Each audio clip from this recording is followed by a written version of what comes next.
Hello, ladies and gentlemen, and welcome to the Polyhedra and Claddercast, episode 122. The best games we've played in 2022. It lines up. What are the chances of that? Let's say we all know it wasn't planned. Yeah. Anyway, I'm Steve Tudor. I'm Andy Lewis. I'm Sid Gill. And I'm Rory Summers. Oh, Andy. Solid Andy, that was start embarrassing. Right there. That's absolutely After outstanding. all the grief you've given me and you've Sid all every done it. time we've done You've it. all done it. Yeah, but you just fell asleep. I actually forgot my name. Which one's worse then? Forgetting your name is pretty embarrassing, mate. You've had it for 40 years. Yeah, but you know, that's what happens when you get 30, right? You did just nod off though, Andy. It's been a tough week, mate. Okay. It's Tuesday. I know. Right. On that bell ringing beginning, should we start, guys? Let's talk about some board games. Yes. For once. Yes. Mr. Summers, I see you be math trading again. Math trading, yeah. I did another math trading, yeah. Is this the Dutch version?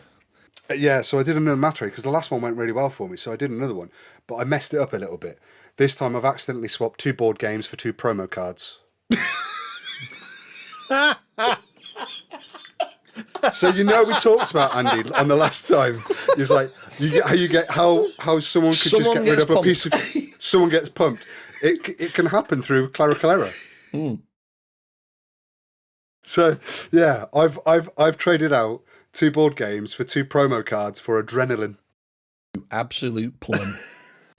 Have you even got adrenaline? I've got adrenaline. That was what I got in the last math trade. So I was like, didn't you? Yeah. I'll have those, and I put on some. I've got some really old games that are about you could probably pick up for less than a tenner. So I was like, I want that promo card. I don't want this game. Let's see if they'll do it for that game. But what I did, I just ticked too many columns and actually traded games that. One of them was a Kickstarter, which is quite old, which I think I spent £30-40 on that Kickstarter, and I've traded it for one promo card.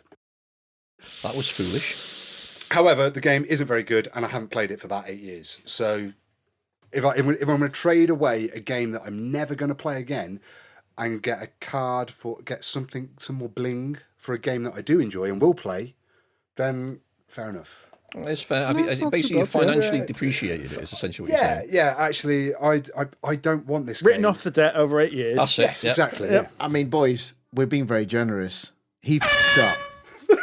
I mean, that is a long and short of what's happened here. You can skin it up any way we want. He's made an absolute horse's arse of that, hasn't he, really? Yeah. Dickhead. Yeah, on the other hand, though, I did get Rocket Man, so I was quite happy with that. Swapping The Martin Phalanx Wallace, game, yeah. Rocket Man. Have you played it yet? No, I haven't. I only just finalised the trade. Oh. So I swapped an actual board game for an actual board game. Well done. And it's one that I want for one that I don't want anymore. Yes, I approve. Rocket Man is very good. I enjoyed it. I played it at Expo. Was it this year? Or was it last year? Either way. Not to be a bit of a spoiler, I've played some Martin Wallace games for the first time this year and really loved them. So I was just like, you know what? Here's a Martin Wallace game from 2022. Let's get it.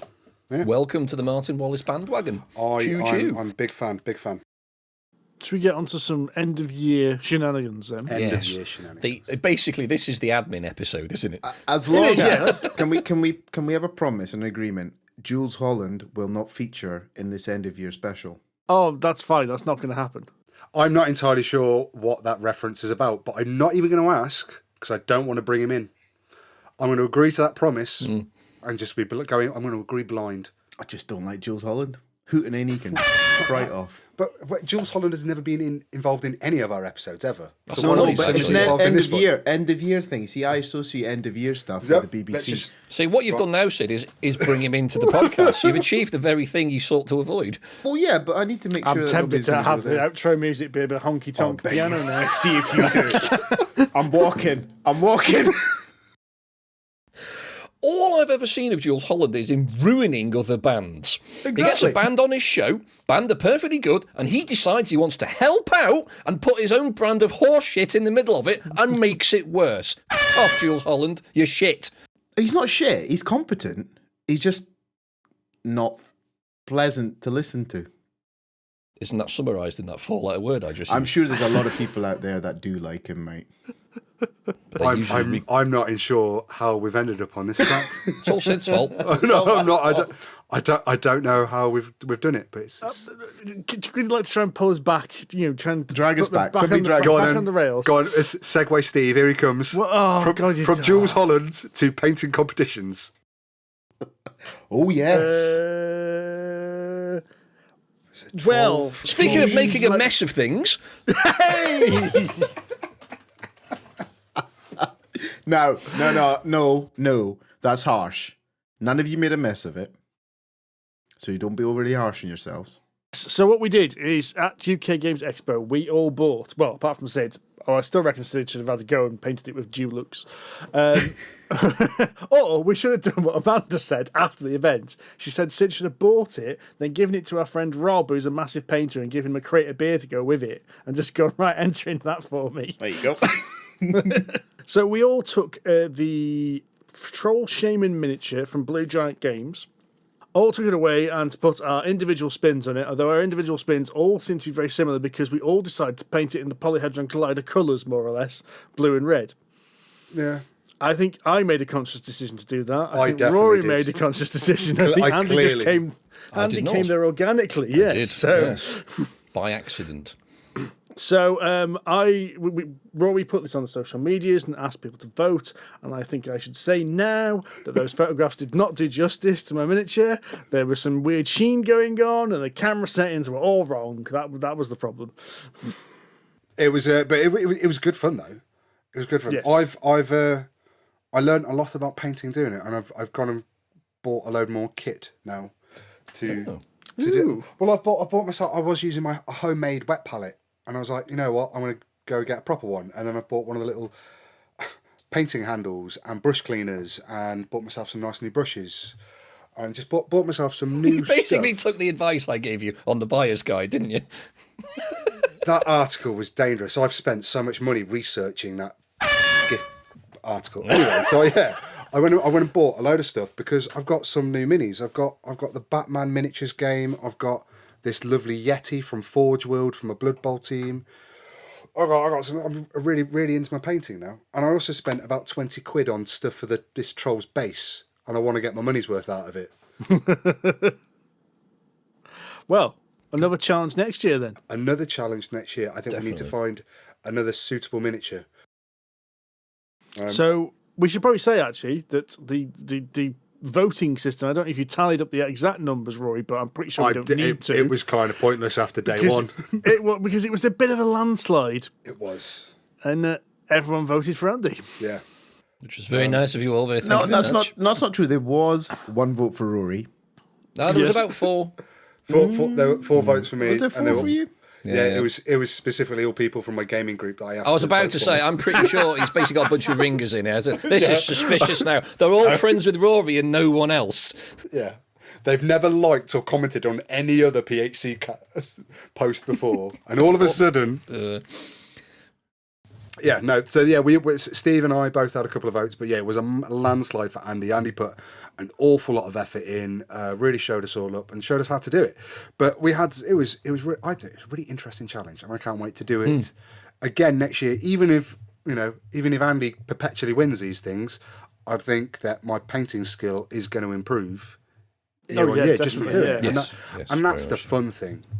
I think next year's though, I will be harsher and set more rules because I think there were some liberties taken in this year's competition. Whoa, what liberties were taken, Sid? Well, for example, I would like to standardise a paint palette.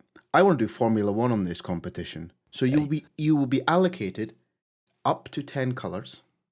No fancy base material. Let's see who the true painter is, and not distracted by various other things. That. I think we got to levelise and make it a true challenge, boys. That's ridiculous. There aren't enough shades of beige to cover 10 points. 10 And therein- 10 is therein not lies- to even cover beige. Indeed, and therein lies. Well, I don't know if 10's a number, but I think we need to be we need to evolve this competition. You know, we can have rallies with 2-litre engine cars. They're all 2 litres, but what you do with those 2 litres is what's interesting about it. You put a brick on I the like that. accelerator and just steer. That's what you do with it. I like that twist. Are we thinking another fantasy model, or are we going to go more like a sci-fi? Do we want to do like armor and? Well, I mean, I think we should probably tell everybody who's listening why we chose this one, because we did and at the stand for quite a while when we chose this one, because we're all going, oh, what about this one? What about this one? So the miniature itself was 75mm scale, so it was pretty big. So it's a lot bigger than the sort of things we're used to painting. But it did give us a chance to flex our muscles, as it were, and it gave me and Steve a good chance to arse around with an airbrush, which was nice. One of the reasons we chose the shaman was because of the variations of different materials sort of represented on the model. So there was wood, there was leather, or there was cloth, bandages. There's obviously skin. There's potentially metal, and like various fur, wires, and the skin and bone and stuff like that. So fur and hair, and so pretty much all of the stuff represented out there on the one model. So that was the reason we chose it, because it would basically allow us to, mess it up in lots of different and amusing ways. Or rather, it would be challenging because, you might be really good at skin but crap at metal or whatever. So it was seen as a universally difficult model. So I think something like that should be done again. But maybe sci-fi next time, because this one was fantasy, so it's not a bad shout. We'll have a look. We've got to find a decent model, haven't we, now? Yeah. That was a good competition. It was a good idea, guys. I think I mean I had an insider track on it, so seeing you guys kind of almost beat yourself with birch twigs as you went through was amusing. But I think the output at the end of it is stunning. All three have come out really nicely, and I've seen 2 out of 3 in the flesh, and I do agree. I think even with Andy's fancy camera and setup, I think you lose so much in the photos. I mean, seeing them live, like the bit, Andy's, mate, your bass is beautiful. Seeing it live and just, seeing the amount of, like, those little pine cone things you put on it and stuff like that. You put little miniature pine cones on your base? I did. They're all the way from a fir forest in Scotland. It is, honestly, it is spectacular. And I think we do lose in the photos. But then I've seen Steve's as well. Like all the detail on the leather cloak and stuff that you've got on your Steve, I think the photos completely lose all of that. So I think next time we've got to get together beforehand and standardize it so we photograph them all at the same time in the same kind of light, in the same situation if we can. Basically, let's do what we're shit at and be organised. So it's not like the day before where we all finish the models. Yeah, that means I'm not allowed to stay up until midnight painting it the night before the deadline, though, doesn't it? Exactly. I think next time we do it, I think we just because it was quite a last-minute decision this year, wasn't it, for you guys to really kind of go with it? I think we had it at the Expo. Expo was looming, so let's paint a model, and you kind of went for it. I reckon plan it this year. We've got, 3 months after Expo. We set the end date much sooner than like 2 weeks before November rocked up. And when we suddenly realised, the end of the year's coming, we need to count backwards. We can't do it then. We can't do it. Oh, Christ, we need to do it next week. Right, okay. Exactly. Done. But I think it's a great idea. I think we should definitely bring it back. All right. Let's do that then. Santa comes but once a year, as does my Insert of Choice Award. And this year, there's some bloody strong entries, actually, because I think the last couple of years I've sort of scrabbled around for for some competition, but this year I have been overwhelmed by the Insert of Choice, and I noticed someone has snuck in an entry right at the bottom of my list here, but because I don't own that game, it doesn't qualify. Oh.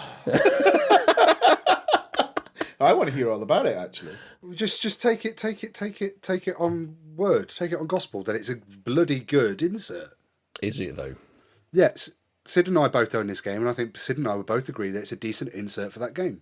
It keeps everything, but it keeps everything really organised, really neat and tidy, whichever orientation you keep the box, and it's all made of cardboard and keeps the price point of the game is kept down. It's not spectacular, it's not bells and whistles, but it does exactly what it has to do, and it does it really well, and it does it really cheaply. It's a very powerful argument, and it comes in the box without any extras. To be fair though, with Akropolis, it could easily be replaced by a single baggie. That's kind of downfall. I don't think it could be. Why? You've got the score pad, you've got the starting bases, and then you've got all the tiles that make up the city. You need two bags.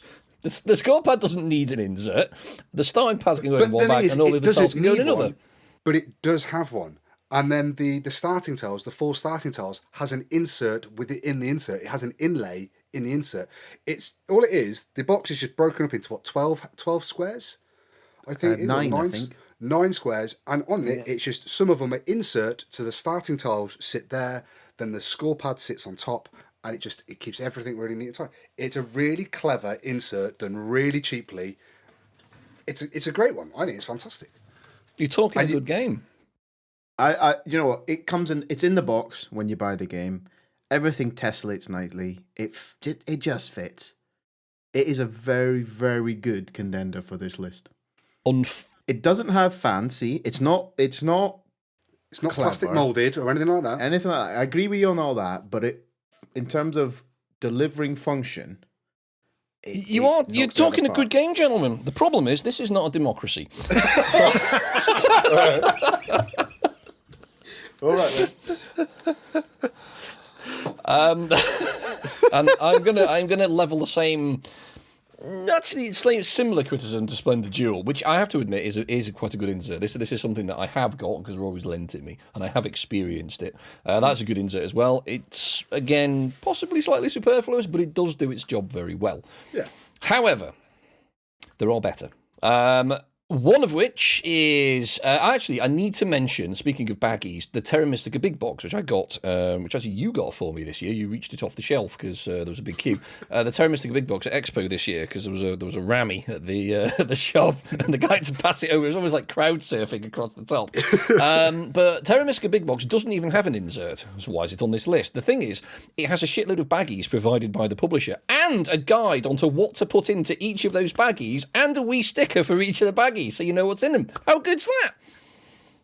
I thought it was good anyway. That's not insert of choice. It's not. No, it's an honourable mention, but it's not an insert of choice because it's not an insert. I've got a load of baggies and a marker pen that I write on the bags what goes in them. But right? when you've got a game that has got literally 4,000 components, it does help to know what goes in which bit and which. Not really. You just go, well, here's the green player. There's your bits. Put them on the board where the picture matches what's on the back.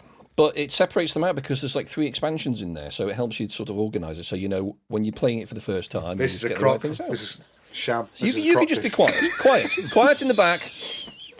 Don't let the Office Junior back in. There's the collector's edition. I'm sure everyone has seen the collector's edition big box of Everdell, which has done the rounds, being equated to something like an ISO storage container because it is that vast. But the insert in that is quite good, but it is annoying.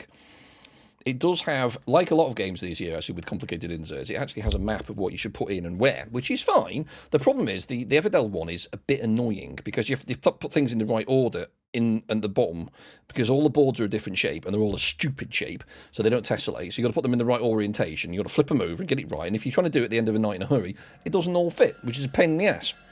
Yeah, we don't have this problem with Acropolis, do we? No, we don't. No, we know exactly where to put everything. No map, nothing like that. Just intuitive, innit? Yeah. Oh, sorry, mate, carry on. You were speaking. I will remind you that this is not a democracy, and Akropolis is I don't own it. I've never used it, so it doesn't count. And it's now off the list. What a shame. However, my wittering needs to come to an end because Steve's looking bored. There is one game that it's actually not even mine, but we do have it in our household that Alora got earlier this year, and this is Caper Europe. The insert of that is absolutely perfect. Everything fits in. It's only a sort of 2-player game, so it's not got bajillions of components, but there's a lot of variation in those components, which I think captures the insert complication very, very well. Whereas, you know, sticking a few tiles in a box, how hard can that be, really? You know, you could have put a couple of pieces of wood or something, and that would have done Acropolis. Caper. Very clever, very nice. Everything's in the right place. Everything's in the right order. It responds well to shaking as well, and it also looks very, very pretty. So I am going to give my insert of choice to Caper Europe by Keymaster Games. Fair enough. There you go, very prestigious award. One thing we always say is we try and be positive in this this episode. Podcast, this episode particularly, and as you've probably heard by now, well, it's not particularly going that way, but we'll sometimes say what we thought was a big disappointment to us, usually something which we our views were opposite of the hype, or something that we were really excited for and ended up just being a bit disappointed by. Now, there's quite a few games on our list this year. Nothing, I mean, I don't think many things here stand out as being like massively popular games that we've got an opposing view on, with the possible exception of Scout, which the entire world seems to be absolutely adoring, and we all kind of went, meh. Yes. The other main one, I think the one that we all participated in, was Reckoners. Now, I never heard that the Reckoners was going to be a fantastic game, but me and Rory read the books, and we're quite excited to play the game. Yeah. And it's an absolutely beautifully splendid representation. You know, that's insert of choice of the decade. I think that is, because you just hand each other these plastic trays, and you know, it's not a board. Half the game is played on the plastic trays. But it was a pretty average gameplay, we thought, didn't we? We played it twice, and then I don't think any of us are that bothered about playing it again. No, I'm glad I didn't back it for the 100 odd quid it was going to be as well. That was after playing it, I was like, I'm glad I don't own this. Yes. I mean, I knew nothing of it, but I wasn't overwhelmed either when I was playing it. I didn't hate it, but I'm not clamouring for more, as you say, Steve. I was hugely disappointed by Taverns of Tiefenthal, because I'd heard lots of good things about it, and a lot of people were going nuts for it. So I played it a couple of times earlier this year in, I think it was Nerdy, actually. Laura and I sort of sat down to play it, and it's a kind of a push-your-luck deck builder kind of thing, and you can sort of play cards and buy upgrades for this pub, which seems to be tacked onto the side of a monastery. And you can do various things to add more patrons or more place for beer and staff and various other bits and bobs. But the problem is, because it's a push-your-luck game, you can get completely boned earlier on. And it always seems that if you don't build enough tables, which basically dictates the number of cards that you can potentially draw, because once you get to a certain number of customers, your pub's full. And I just found it really bloody dull. It wasn't bad, but I just found it a bit meh. I think for me, my biggest disappointment was probably Sobek 2 players. I think it's well documented. I like my 2-player games. I like to play a lot of 2-player games. It's my most frequent player count. And I thought this one, because it was designed by, was it Bruno Cathala and Sebastian Puchon? And I was like, okay, that's pretty good designer caliber there. Go and have a look at this. And I was just really disappointed with it. I was just like, doesn't really seem to do anything. I didn't find there were any real interesting choices. And it was, I always had that thing. I played it 4 or 5 times. I think it's in the top 5 top games I've played this year.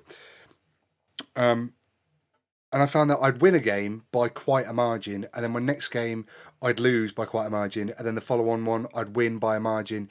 There didn't seem to be any learning from one game. There didn't seem to be any improvement. It seemed to be an awful lot of luck. Right. And there weren't many... I didn't find there to be very many interesting choices in this game at all. It was all quite prescribed. There was always, this is the obvious choice to make now. Yeah, okay. And I know it's meant to be a light game, but I was expecting a bit more meat on the bone.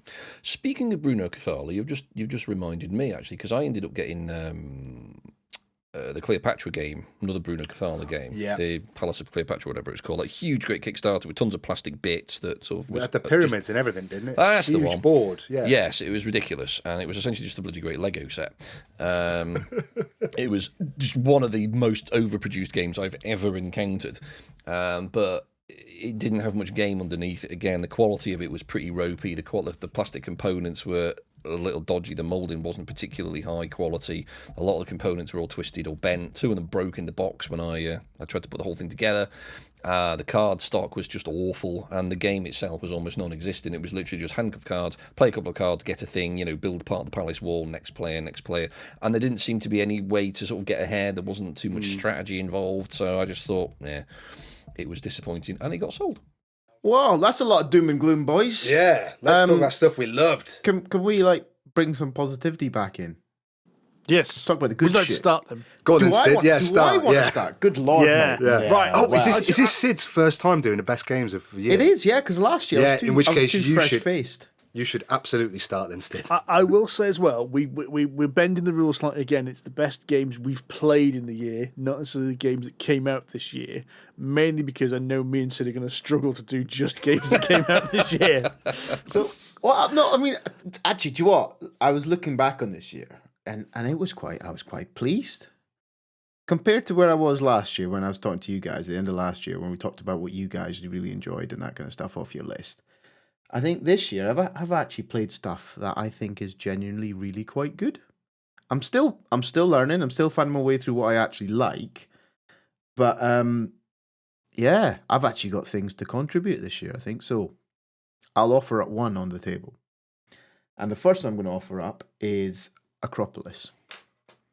And I've got to offer up Akropolis, not only to annoy Andy in his insert of choice. But I don't disagree with him necessarily, but I just thought Andy's Akropolis, not asked. I know you're not asked. I know you're not asked because you're an arsehole. But Akropolis is Gigamac Games, right? Yeah. And it's a tile laying game. But I think the clever thing about it is the fact that for me, it was probably my first real foray into this kind of game. And maybe there's a bit of honeymoon period going on and other things going on. So, take what I say with a pinch of salt. But for me, the simplicity of it, and the way it played, the fact that it went 3-dimensional as well, so it went spread across the table and up, and it made you think, different tiles and different colors on and types of markets and barracks and various things like that scored differently depending where you put them.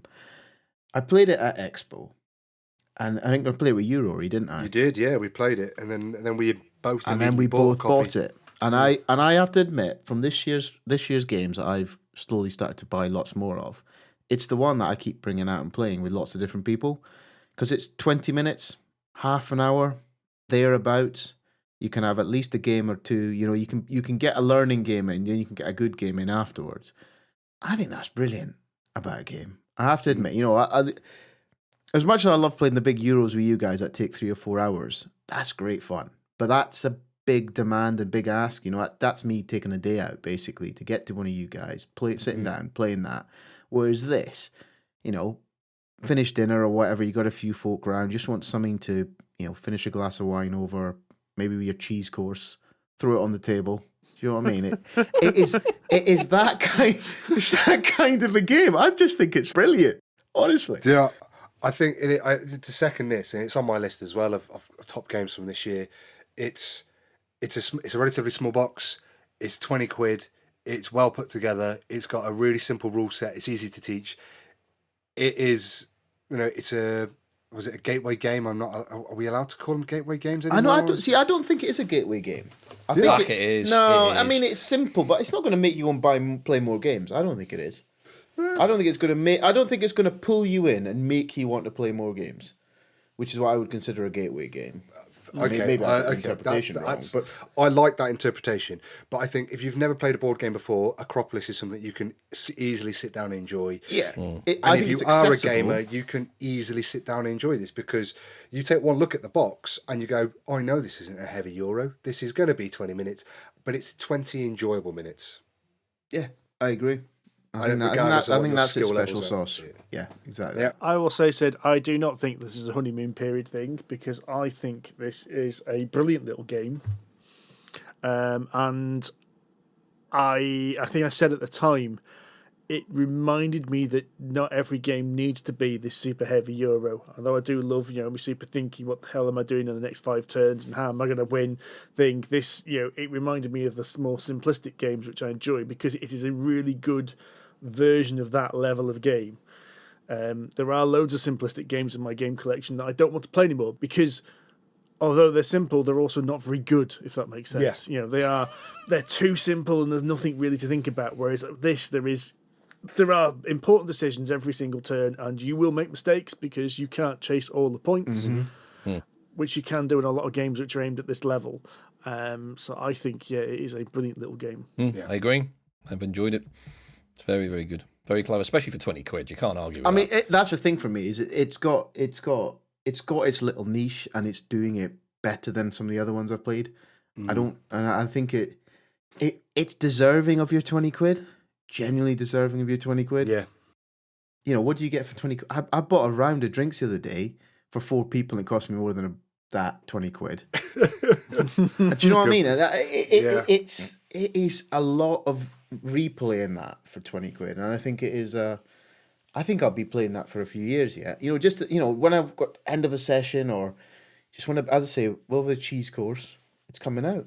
Yeah, I think it's one of those games that after a heavy Euro, and you go, actually, I've got half an hour before I have to hit the road. We all know how to play Akropolis. Let's just have a quick game of Akropolis before we call it a day. Well, have a game of Akropolis while we have a last cup of tea and head off. Well, donut. I think Final donut.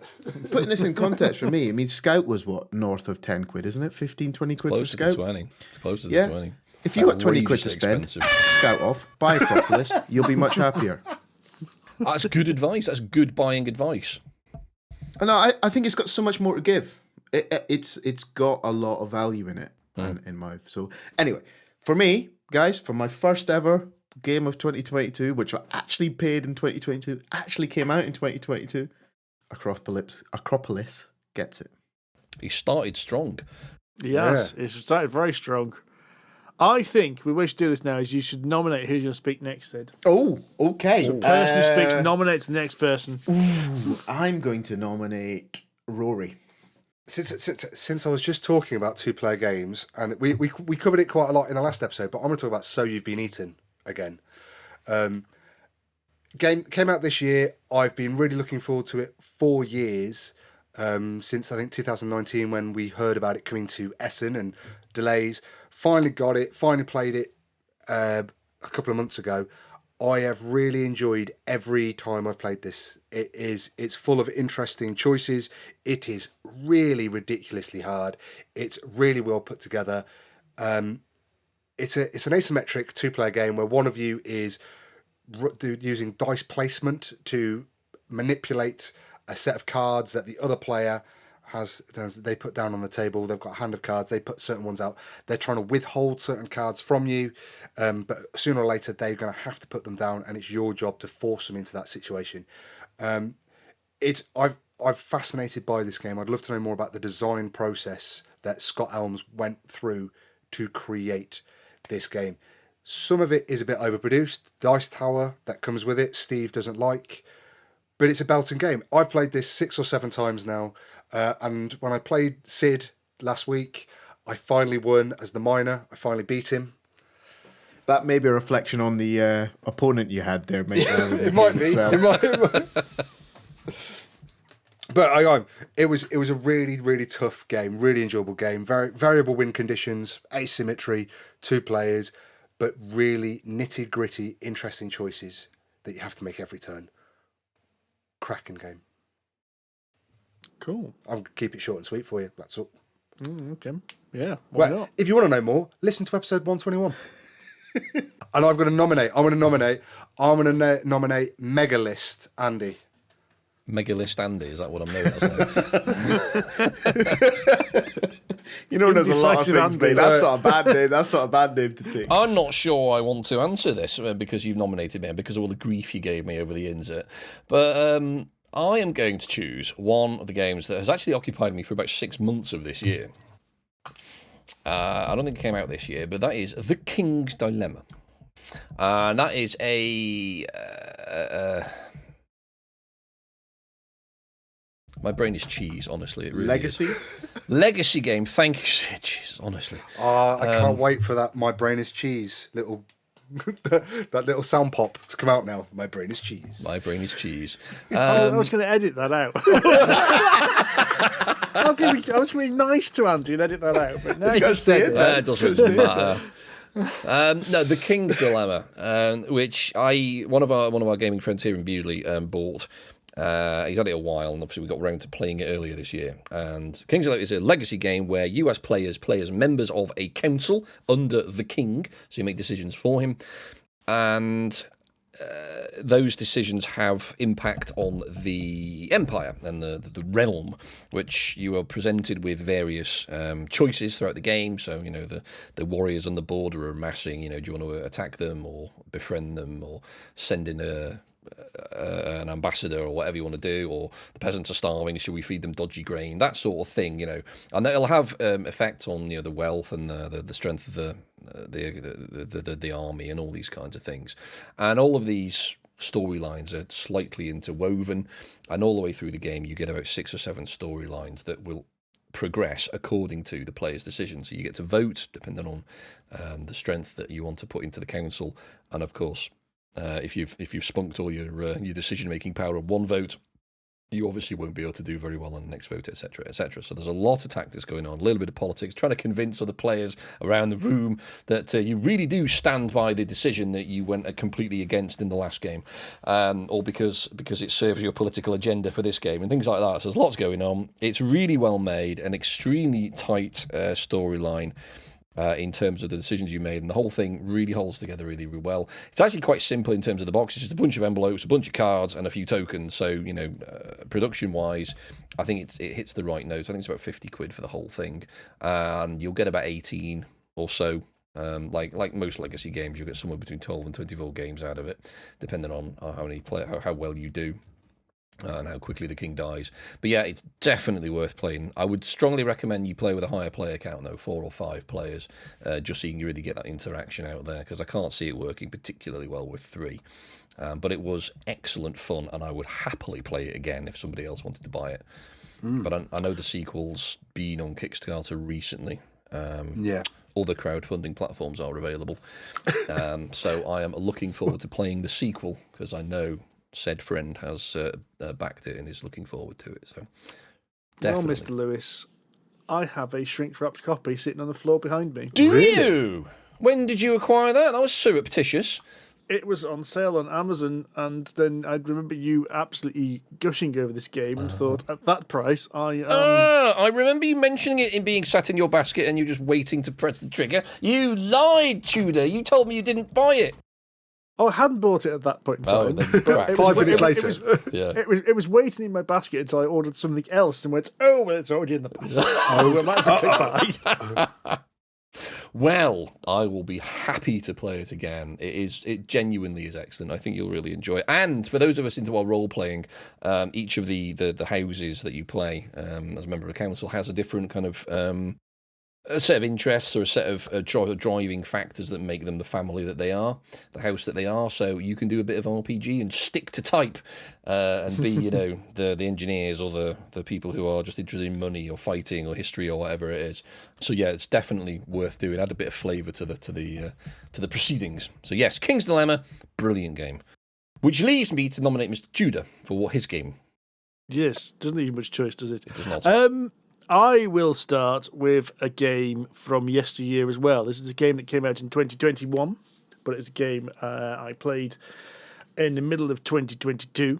And it's actually the game I mentioned in the previous year's end of the year, in the game I really wanted to play, which is quite fitting. And this game is Sleeping Gods, which we haven't actually talked on the podcast about yet. No. So Sleeping Gods is I'm going to call it a choose-your-own-adventure style board game. So Tainted Grail, role-play adventures, that kind of game. So it's a game with a massive book, like a ring binder about an inch thick of story, and a board which is on a ring binder as well. So you can have a board that flips over to various locations, and you play the crew of a ship that's been transported to another world, like another dimension. So you've come from Earth. I think it's like 1920s, 50s Earth. So it's a little bit in the past. And you find yourself in this weird collection of islands, and basically you've got to find your way home, trying to get back to New York. It is weird in some ways in that it does not have a set game. There is a game which is one story, but it's not like, oh, we'll play a game of this and then we'll pack it away and play another game. It's just you just play for as long as you want, and save it in its right boxes and then bring it out next time you want to play.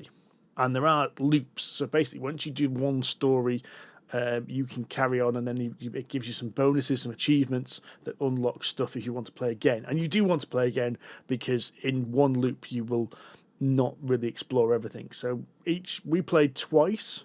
The first time we actually got to the point where we were doing so badly we decided to reset it anyway, because the first time you do things that basically the ship's being held together with bubble gum, and we were all like super wounded and couldn't get back to dock. So we said, right, let's scratch this and start again. Now we know what we're doing and get an idea of what we're doing. So you open up this flipboard, you've got a little model boat, and the flipboard is the islands, and you have a map, and you have locations, and you can move to them and visit locations. But it's a really, really interesting story, and we mentioned it, Tainted Grail. I mean, Andy has liked that a lot. It's like the family-friendly version of it. So Tainted Grail is all dark and, hacking and slashing. There's peril in there, there's monsters in there, but it feels like a family-friendly version of it. What's also really cool is the combat. The combat is these cards which go down for the monsters, and when you do an attack, you put like hit points damage on the cards to block out their hit points or their attacks. So there's a lot of strategy. Do you want to prevent them from attacking, or do you want to take the damage off? And then there's a really cool thing. We've got like a combo system where if you do certain attacks or lock off certain points of the monster, you give your combo to another player, and that player can then do the attack, and they get a bonus. Really interesting story as well. I said we played it twice, and we have explored 1/20th of the entire game. Wow. So there's still loads there. So I think we played it for a good 25, 30 hours in total, and we've barely scratched it. So we've done one story. So much so, we enjoyed it so much so that I immediately went on to back a kit and went and pledged for the sequel. Nice. Which is coming out, because we actually got the game after the Kickstarter had finished, but it was on, not back a kit, what's the other one that just came out? Game Found? Yes, it's on GameFound, sorry. So GameFound, you can always is really good for late pledges. So I went on there straight away and bought the sequel.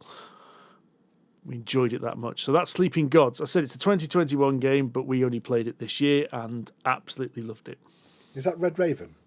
Yes, it is Red Raven, yes. So it's all absolutely beautifully drawn as well in this kind of distinctive style. Yeah. It's Ryan Lockett. It was the designer and the artist and graphic designer. Basically, one chap does absolutely everything in it. And it's, if you've played some of the other Ryan Lockett games, it kind of references things that's happened in them. Oh, that's quite But cool. really good as well. And the choose your own adventure side of it is not like an old fighting fantasy book. You have to follow clues. If you just randomly go to places, you'll end up just fumbling around. You have to someone says, go to here because there's monsters there. Well, go there and you'll fight the monsters and go find this clue to go there.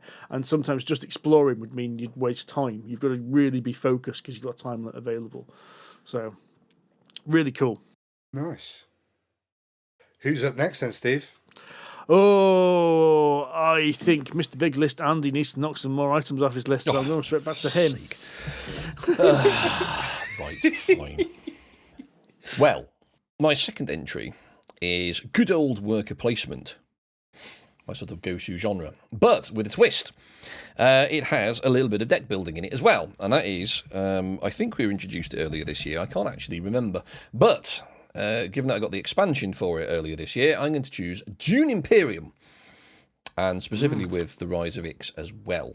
And in fact, I've literally just received the second expansion the other day, although I haven't played it yet. The Immortality, I think it's called. Christ, when did we play that? Was that back in January? I think so, because I don't have anything from last year. I played it with Andy in Scotland, so that would have been August, September time, and you'd already played it by that point. Yeah. A few months before, I think. I think we played. Well, the first time I played it was at Steve's because we played it with myself, Steve, Rory, and Alora, and I won because I stole Alora's points. It was ace, a fantastic surreptitious win. But both Alora and I really, really enjoyed it. It's pretty much her favourite game, I think, at the moment. And we just, the theme is thin to say the least. You could reskin it and pretty much make it about anything else, but the Dune universe is interesting to all of us, and we do find that the game works really, really well. It's a sort of worker placement, but you can only play your workers on spaces that have been highlighted by specific cards that you play, and the cards that you don't play, you can then sort of trade in to buy other cards at the end of the round. So you've got this kind of, do I play this now to get this thing, or do I just sack it all off and go for the really expensive card in the market I can get now and, sacrifice my game? Do I get spice? Do I interact with the Emperor, or do I go and make friends with the Fremen? And all of these things can get you points through the game. The Rise of Ix adds a little bit and changes the game very slightly, because if I remember rightly, the base game doesn't put that much emphasis on money, the Solari or whatever the hell they're called. Whereas the Rise of Ix does put a bit more emphasis on money, but you can train troops and you can get things like dreadnoughts and flying ships and stuff, and you can get more technology, so that gives you ongoing benefits as well. But so instead of sort of putting just troops down and fighting over the Imperial Basin, for example, you can go and buy some tech that allows you to get a heads up when a fight's occurring, or you can look at a top card of the next deck or whatever it may be. And I think Rise of Ix, because it changes a couple of the worker placement spots as well, it makes the game a little tighter, I think. There's a bit more thinking involved about where you want to go, because it does make your decision making a bit more difficult. So it's definitely worth playing. So yeah, Dune Imperium, right, and specifically with the Rise of Ix. But yeah, both game Dune Imperium itself is absolutely excellent, and we play it reasonably regularly. I need to play it again. I think that one time we played is the only time I've played it. Which I think, well, that stands for all my games. I need to be able to play more games. It's quite true. embarrassing at this point. Yes. Yeah, I remember really, really enjoying that game a lot. I remember thinking about it for days afterwards as well. Yes. Really got under my skin, that did. But yeah, I think that was beginning of the year. Yeah. It's a very good game. I think the theme is wank. I do. I don't think it adds. I think there's a lot of games that I've now started to play, and I've realised that unless the theme adds something to it, I just don't care. And Dune is one of those. I don't think it added to that game. I think the game underneath was fantastic, but the fact it was skinned up as Dune, it was kind of like, if next year it was some other random franchise, It could have been. It could have been. It could have been naval warfare. It could have been. It could have been a supermarkets. It could have been absolutely anything. The game itself is fantastic, and you can see through that theme very quickly. Yeah. Yes. But if you like Dune, you're really going to love this game, because it's a really good game. Do you know what? What I've realised is I've noticed it with a lot of that. I think how Andy teaches games, especially maybe it's to everybody, but I've noticed it. But it's when you actually engage the theme, makes sense. Like the reason that you're building a pub is because you need the brewer to then feed the people and the workers, make them happy, and the workers do something more. When it all strings together like that, that's when a theme adds to a game to me. Yes. And Dune doesn't do that. It didn't make a lot of, the fact there was Bene Gesserit or there was somebody else, it didn't, even if you knew about that, it didn't really help you play the game, which is why I thought the theme was a bit too thin. But underneath it all, forget about that. Ignore my comment about that because it's irrelevant. The game underneath it is fantastic. Have to agree with Andy entirely. I think with all games that have an IP, I think the theme is always very thin. If it's got, whether it's like we talked about the Reckoners earlier, or in this one Dune, the theme is always super thin on those, because it's almost like the game was never really developed with that theme in mind. It's always been slapped on top.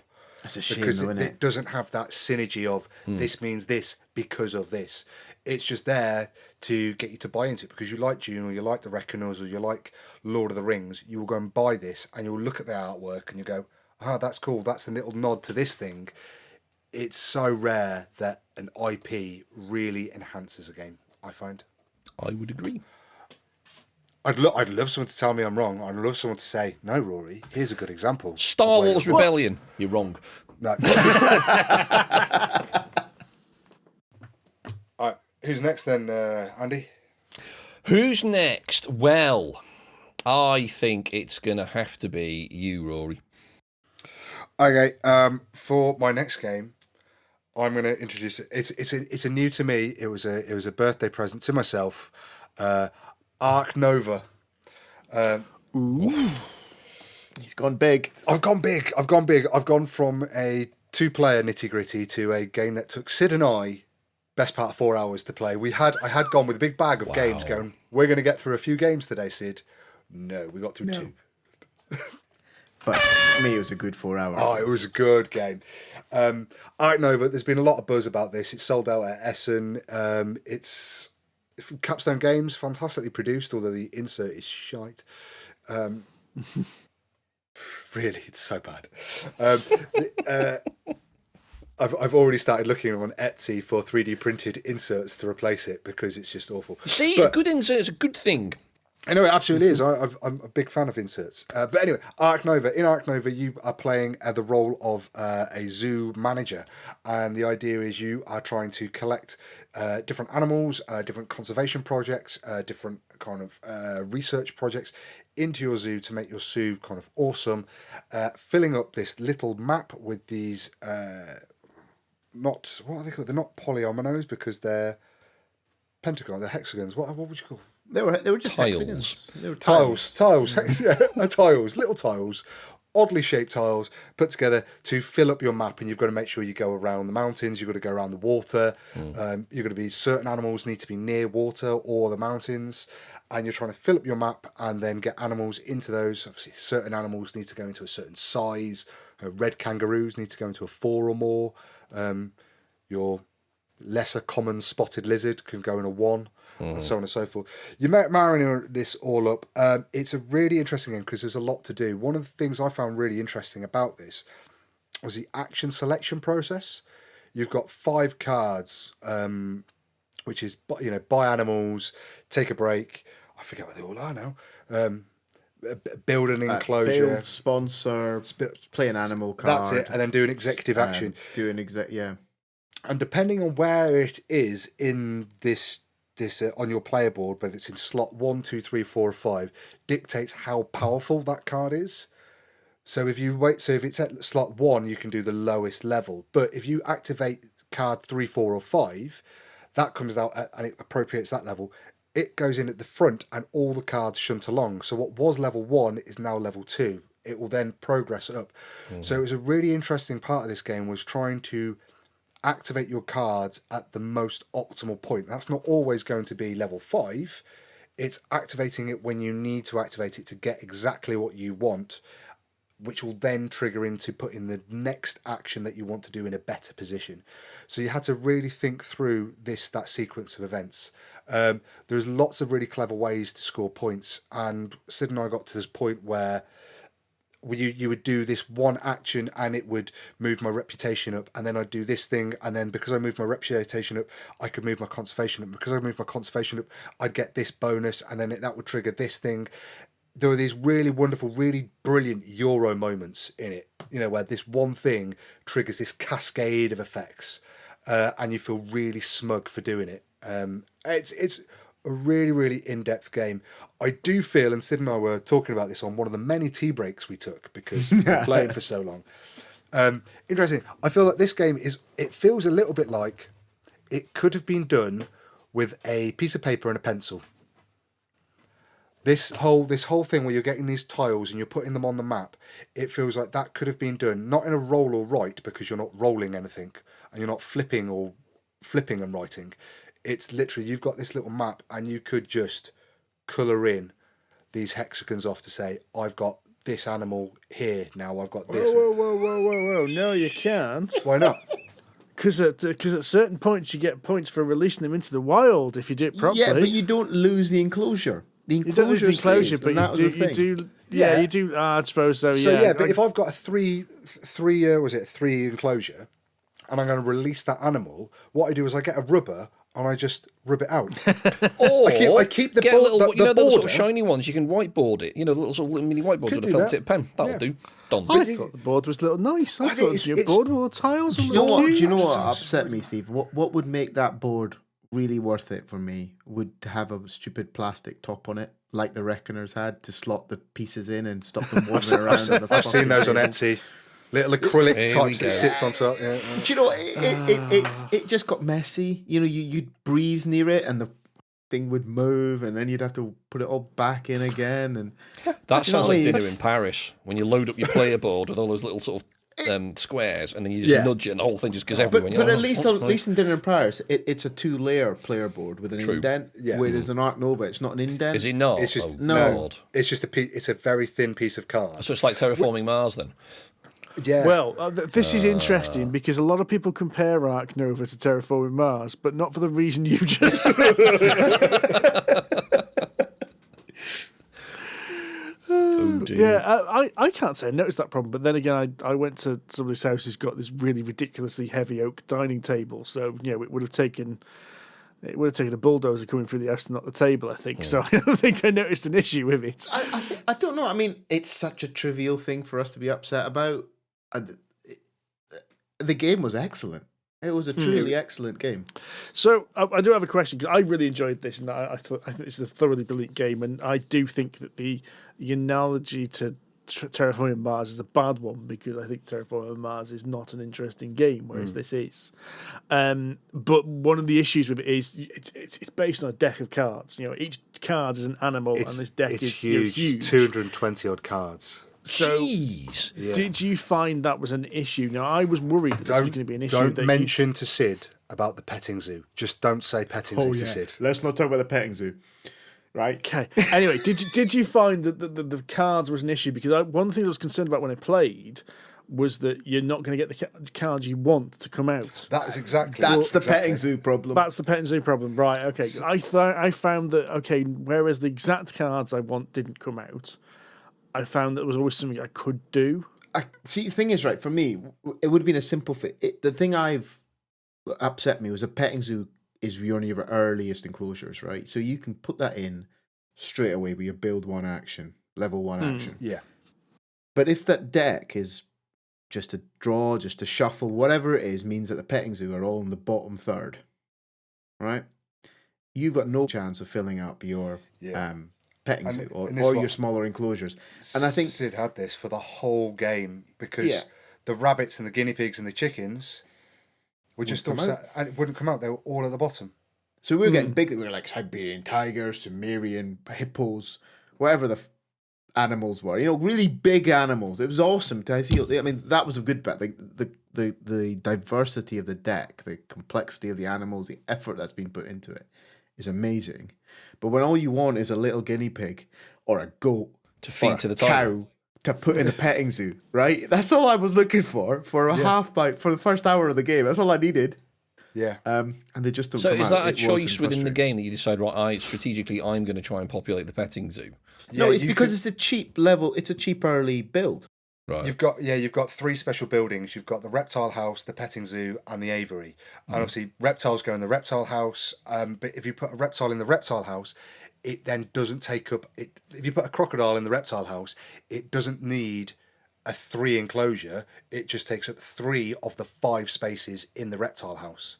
And then I've got like a gecko. A gecko takes up a 1 enclosure, but doesn't take up any space in the reptile house because it's so small.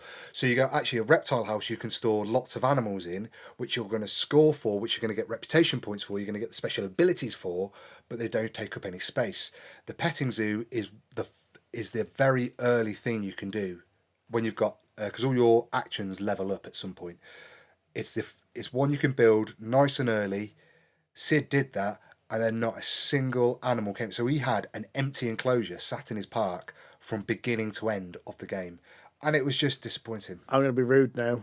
Sid shouldn't have built that without the animals to go No, in I was it. going to say, surely you've got to wait for the card but to come out before you make the decision to Well, build it. yeah. I mean, you're right. It's one of the strategic decisions in the game. It's a choice. It was a choice. Yeah. I called it wrong. I mean, I'm not going to criticize it. As I say, it's not something to break the game over. It was just one of the observations I think we had is that if you maybe with more players you'd burn through the deck quicker and lots of other things. You'd get through the cards. You'd see more animals. You'd see more churn. But I think at 2 players, it just felt like that deck was in some. I mean, at the end of it, it looked like we'd barely touched the deck. Yeah. It felt like we'd taken a couple off the top and put them to one side. I really like the scoring in this game, and I know that's another thing people don't like. I love this because this is a game in which you can end up with minus points, even though you've worked your ass off all game, and I actually kind of like that. Nice. So what the scoring works is you've got 2 trackers that go around the board. One is your conservation points, and one is your popularity. And then when one players meet, that's what kicks off the end of the game. So the game isn't based on the number of set turns, it's based on people scoring enough points to kick this off. And then when that happens, you've got, I think, is it one more round? One more round, and then you do your end game scoring. Yeah. Yeah. And then basically from that point, that's the 0 point where those two crossed. So if another player is way behind, they'll be on minus points at the end. So the first person to finish basically sets the 0 point, and then the points are worked out from there. No, Sid and I had really interesting because we were very, very close. Our markers were really close to each other at the 0 point. After the 0 point, Sid's markers got further and further and further apart. Even though for I think a lot of the game, I felt like I was racking up points left, right, and centre. 0 point came, and then Sid just went, "No, Rory, I've just beaten you by 30 points." I'd invested in everything but animals. yeah. That was how I did It's it. kind of a flaw in the Well, game. no. It's you. The sponsors and things like that. A lot of the sponsors give you end game scoring. So like you'll build like a gorilla conservation program or something like that, or an outreach program. Or yours was a lot more of a research type zoo, like a research conservation bird specialist zoo, whereas mine just had a bizarre mix of animals with hodgepodge. I think I'd like to know what you think of this, Andy. I'd like to hear you play this, and I think it'd be interesting playing all 4 of us because, as I said, I think seeing the playing numbers because it is a really good Euro game. There's a lot to think about. The decisions are really meaty. I just wonder whether the card draw would just get completely on your tits. But it'd be interesting to see. I mean, this is the weird thing. This is a fantastic game, and it's weird we're discussing the things that are wrong with it in a best of the year podcast. We're talking it like as if it's a normal, like we would on a normal podcast. Well, let's move on then. That's a very valid point. So who am I going to nominate? I'm going to nominate Sid, I think. Oh, hang on. Okay, I've got to change your choice now. Well, we've talked about one of mine already, which is good. I think I'm going to go and revisit something I said last year. I think it's going to come up. Are you bending the mate, I'm breaking the rules. I mean, I'm being rude. Throwing him on the ground and shouting him into 1,000 pieces. I appreciate that this is a best of 2022 in terms of games that have come out and all that kind of stuff. But we haven't talked much on RPGs this year. And I feel that's remiss of me. So I'm going to throw in one. And I spoke about this last year, so I'm not going to dwell on it too long. But and the game is Coriolis from Free League, which I think I have given how many have we've done about 40 weeks of it this year, 2.5 hours a session, 100 hours roughly of time we've gone into this game, and that alone for me puts this into my best game of 2022. Not because it came out this year, not because it's particularly clever, but because I've had so much joy and fun and amusement out of it. That for me, it has been one of 2022 standouts. Pain, I think torment, stress, tears, all sorts have come out of this. Every emotion across the board. I think Andy, you're quite right. And it's just I think it's a fantastic piece of RPG work. I mean, I don't know whether it's the perfect storm. I think last year we talked about it as well and how good it was for us last year, and it's just carried on. And if you can run a game for 2 years solid. And that's testament to you, Steve, as well, I think, if I'm honest, as our GM for this one. It's a brilliant little game. Just in a couple of minutes, it's a space, sci-fi, far Middle Eastern kind of mash of awesomeness with ghosts, with darkness, with all sorts of supernatural stuff happening. And the story behind it all is so engaging. It feels like you are sitting watching a Hollywood film or a really well made Netflix series. Agreed. It's just truly joyful to play. It's been amazing. It's interesting as well because you guys, been running it. I've done some research into it, and I always, whenever I'm playing a pre-written campaign, I'll look up what other people think to give an idea of is there something I need to change. Like, is there a known problem with this which people have brought up in actual playing? And I've seen a few criticisms, especially of the final act. But it's weird that those criticisms did not come out with you guys at all. That's because we're amazing, Steve. We're fantastic professional role players. Well, the issue that a lot of players had is the ending feels a bit like it's happening and you're not there. You're not the heroes, so you can't affect the outcome of the end. And I think that's what made it interesting. Jesus, we were there. We were very much there. Literally right in the middle of it. Right in the middle of it. Yeah, and we're desperately trying not to be. So this is mostly the second book we've been playing this year, which is it's the Mercy of the Icons campaign is what it's called. It's the second book we've been playing. Last cycle. And I must admit, from a GM's point of view, it is both the best and worst book I think I've ran ever.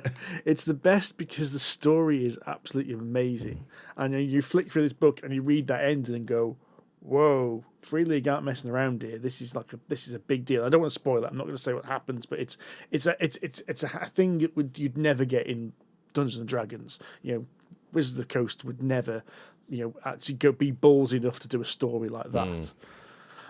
But at the same time, it felt like as if, I don't know whether the editing was quite off or whether something had been cut to make it fit into a certain page count, because there were certain places where it just wasn't, it was nonsensical and things didn't match up, and sometimes I'd read it ahead and it didn't trigger until we actually got into the game, and I'd go, well, that's a massive hole there. What am I supposed to do? Am I supposed to plug this hole?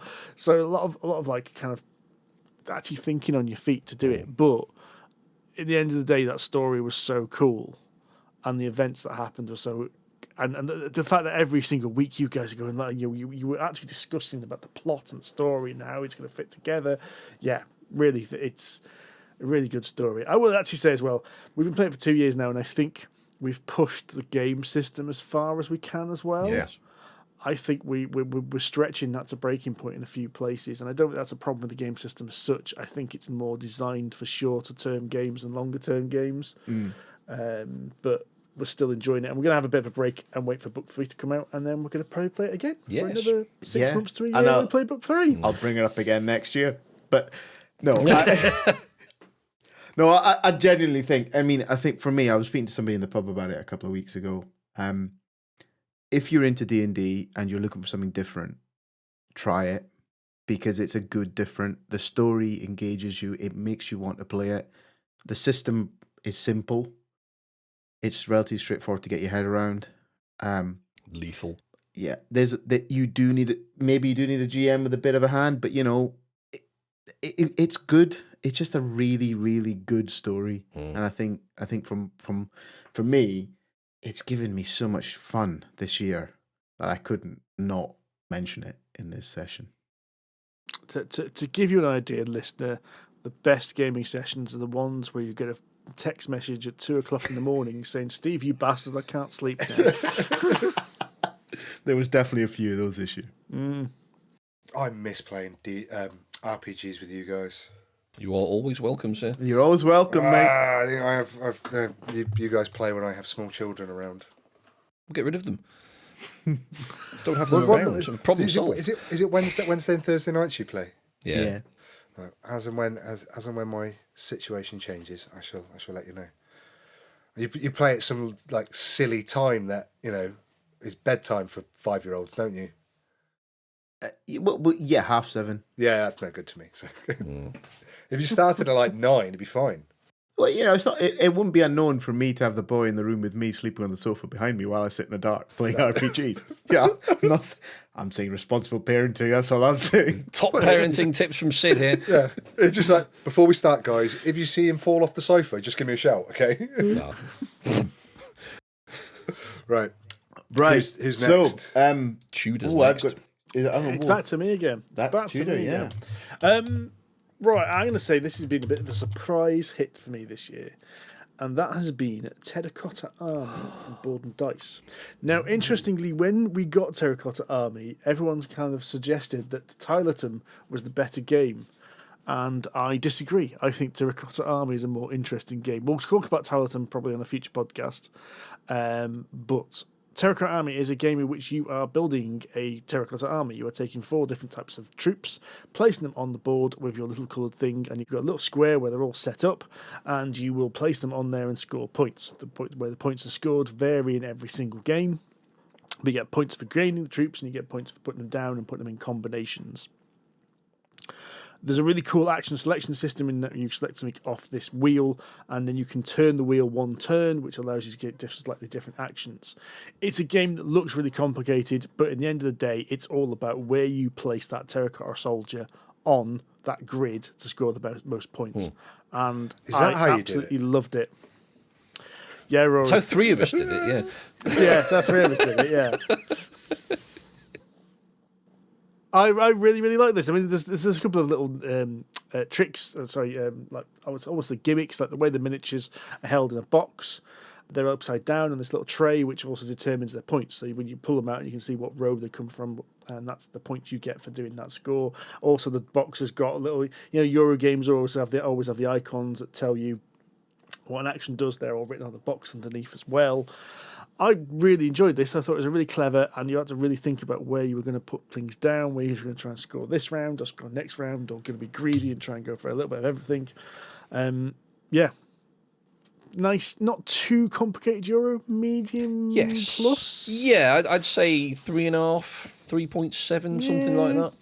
Give or take. I mean, it's we were talking when we were playing this that is this a tea game? Because it's by board and dice. It starts with tea. It's a similar sort of feel, but I think it's a bit light for a tea game, for your typical tea game.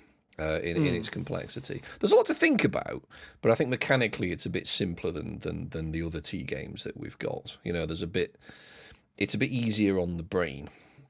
Yes, but definitely. I really enjoyed it as well. I think the wheel mechanic is very clever, and it does make you think about. I mean, there was a lot of "oh shit" kind of moments when you want to do something and you can't, or you can't rotate the wheel enough, or if you do something, you can do sort of 2 of the 3 actions, and you're almost always wasting the third because you're building this inefficiency into your turn, which is extremely annoying. But I think it's reflective of quite good game design. Again, you can never do all of the things. And I think that's something that I think Steve and I certainly are quite attracted to when it comes to a game, that if you're not allowed, or you have to be really, really, really bloody good to be able to do all the things. To do all things all of the time. Yeah. Exactly right. And there's always going to be something you can't do. And I think that, to me, is a mark of a clever game, TM. And I enjoyed Terracotta Army as well. I thought it was a very good game. It's very much my style of game, my kind of preferred genre. If I had one criticism of it, I think it's a bit too generous with the points. No, said this last time. Back in episode 120, if you want to hear me moan about how I almost got lapped on the board, it's fine.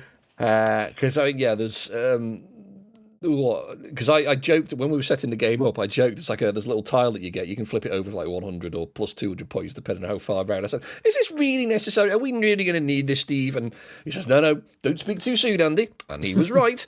3 of us needed it. I was like, third this, I really enjoyed this game. Even though I got an utter kicking, it was a very clever game.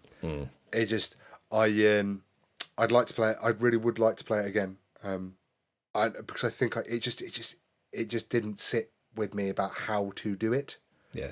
It required me to use my brain in a different way in this game. But a really pleasurable thing. But yes. Yeah, I really, really enjoyed the game. Didn't enjoy how badly I lost. It's one of these games that I've been thinking about since we've played it, which is always a good thing.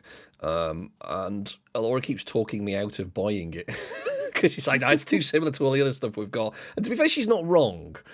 I think it's one of the games that would sit slightly below something like Tolkien or Twatty Hadouken or something for me. But it still doesn't there's an itch there that needs to be scratched, that I think this is a game that would fill a sort of a niche. Whereas if you wanted to play a thinky game but not wanted to batter somebody's brain who's relatively new, for example, that would be a good game to do. You wanted something that would take you 2 hours with a bit of thinking but wouldn't overwhelm people. I think Terracotta Army fills that niche quite nicely. I fundamentally disagree with that, but okay. So yeah, that's Terracotta Army from Board and Dice, designed by Adam Koprinski.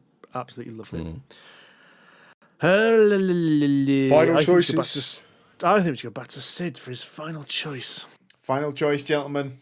Right. On my journey of learning by the gathered elders in this forum. Still younger than you, Sid. Still younger than you. I wasn't counting you in it, Rory. All right. Are we getting lit from the office from the YTS guy here? Hey. Yeah, hey. man. You got two YTS kids now. One of them's ginger, so that's like you got to help them. You got to help them, haven't you? Send you for a long stand in a minute and some tartan paint. Tartan paint. Bubbles for spirit levels. What colour? Right. Forgot about the what colour one. That's a good story I got told. From All right, what's the what colour one? Right. Long story short, a friend of mine I was working with a few years ago was a shipbuilder, and he worked in sort of Dundee and Glasgow many years ago, back in the sort of 70s. And back then, you had the YTS kids. Whenever you got the new person in, you used to take the piss, send them for a long stand, that sort of stuff, because they don't know any better. Bit green behind the ears. So this got taken to extremes. So Bruce and his friend and colleague in the kind of stores had obviously done this sort of thing before. New guy turns up. Bruce says, "Oh, I need a new bubble for my spirit level. Could you go down to the stores and get me one?" So, of course, young chap goes down to the stores, not really knowing any better, and chap in the stores immediately cottons onto this. "Oh yeah, Bruce has sent me down. Can you for a new bubble?" So he's like, "Okay, fine." And this was back in the day where they had these massive, great buckets on, like, basically chains that went round and took ages to cycle, like 3 of these things. So he deliberately went the wrong way. So he's standing there for ages as this thing cycles round, and he looks in this bucket. "What colour?" So this lad's like, "We don't know." So he goes back upstairs and he says to Bruce, "What colour do you want?" And Bruce is like, "What's he got?" Oh, no. And this went on for about half a day. Poor lad. Oh, it's amazing. Yeah. Right. So yes. Moving on from. These days, that might be considered workplace bullying, but it's still No, funny. mate, it's not considered. It was, and it's not considered. It was, and it still It is. still is. Right, before there is a lawsuit. Right, no, I'm going to. My next pick is something that we all played in the summer, and we played outside. We did. And that is Tabbanusi, which I think was my continued journey into the tea games that we talk much about. And I'd love to talk more about it in depth, but I don't think I can, because it was... I remember there being lots of different areas to place dice and all sorts of clever stuff, and it was about putting the certain numbers of dice in certain places to give you certain powers in different areas. All I remember of it was how much bloody fun I had playing it. Winning had nothing to do with that, did it? No, I wasn't going to bring it up, Andy, but as you do. But the winning part was bonus gravy, really. I mean, I think for me, what I really enjoyed about this game is how, I mean, maybe it's probably for you guys quite common, but for me I was playing my own game. I kind of picked the strategy I wanted to follow and a way I wanted to play the game, and I focused on it, and I doubled down in a few places, and I took a few gambles, and yeah, some of them came off. Luckily for me on that occasion, maybe on another occasion it wouldn't have come off, but I just found it so engaging as a full blown Euro type of learning, and I remember when we first played. I think it was Twati Hadouken, the one with the pyramid. Is that the one with the pyramid? No, not Tawensu or whatever. Tawensu used the pentagram pyramid with the nutcase running around at the top. Twati Hadouken, Teotihuacan Hakan is the one where you build the temple, the block with the big wooden blocks. Oh, it wasn't that. It was Twati Sinu with that one. The bloke running around the top. Yeah. That one. Yeah. I remember first playing that with you guys probably about a year and 2 years ago now, and kind of being quite apprehensive about playing it and quite nervous about playing it. And I think with Tabbanusi, I didn't get that. I didn't feel intimidated by the game. And I think for me, that's what stood out for me this year with this one was just personally for me, is how much my view of certain games has changed. And what's intimidating now is not what was intimidating a couple of years ago. But I think part of it was, again, because of what I said earlier, is how it made sense, to build housing and build little areas. It made sense as to why you were doing it, and that I think just about this game was brilliant. But I probably need one of you guys to help me out to explain more about it, because I don't think I've got the right words. If that makes it sounds stupid, but I don't think I'd do it a service by trying to explain what it is and how it. So much like you said, it was. I can't actually remember. I'd forgotten it had dice in it until you mentioned it. But I remember that summer day. It was bloody glorious. We were all there. I think, were you there, Steve? You were there. No, I wasn't I there. don't think No, Steve could come to that it was one. Andy No, Laura. Laura was playing. Yeah. And we sat outside, and we had jugs of water, and we had to keep the donuts inside because they were going to melt because it was too hot.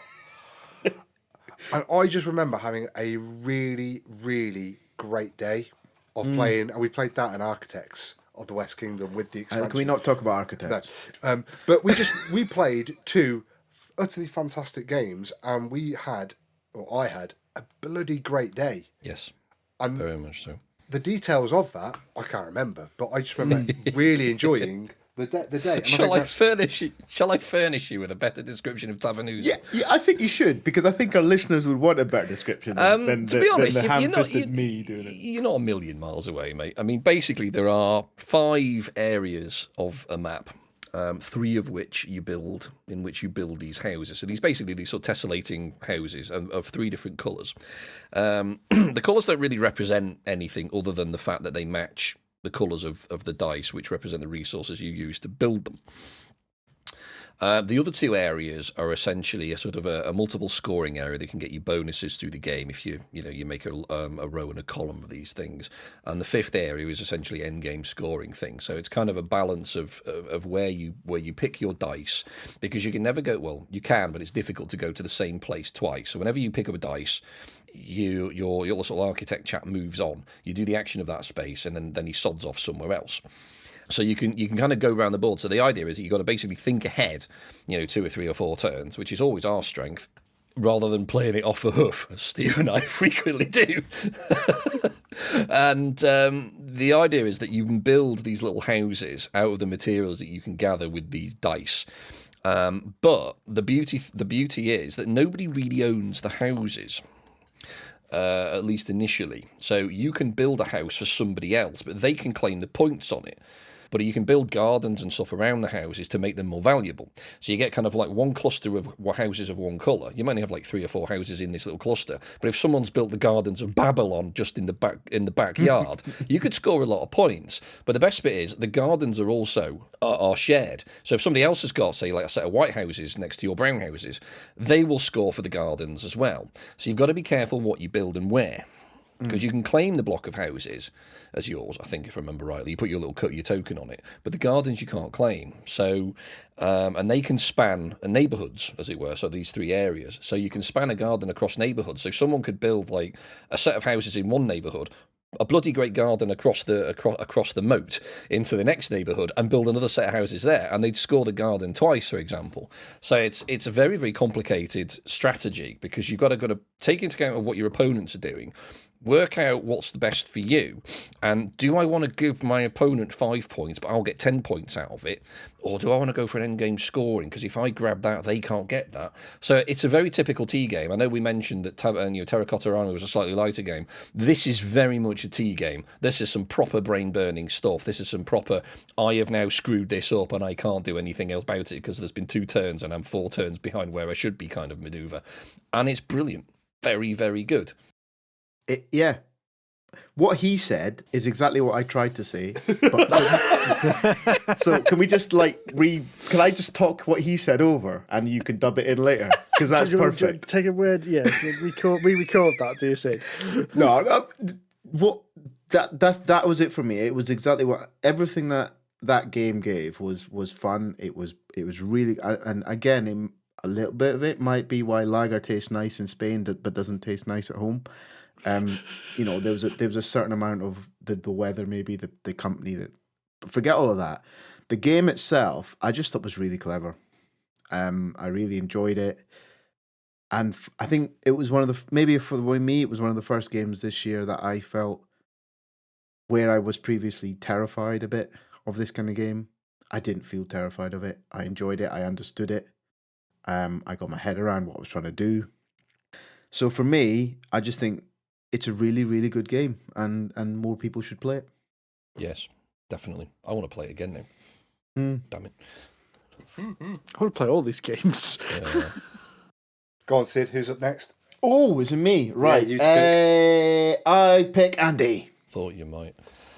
Andy's I don't have to. No, I can no, pick it's Steve. fine. No, Can you refer it's to him fine. as Big List Andy, please? I don't want to give him a big ego though, or bigger. Well, that's Bigger. too late for that. Wow. 40 years too late, though.